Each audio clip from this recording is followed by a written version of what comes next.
Often when your drawing environment's gone astray in CAD, it's because of a system variable change. But what is that system variable that's changed? There's so many of them. Well, here's a good power tip.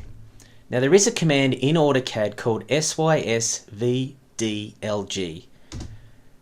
And that command lists all your system variables and what they are currently set to. So let's, for example, go to OS mode, which is one of my favorite system variables, which gives you your snaps.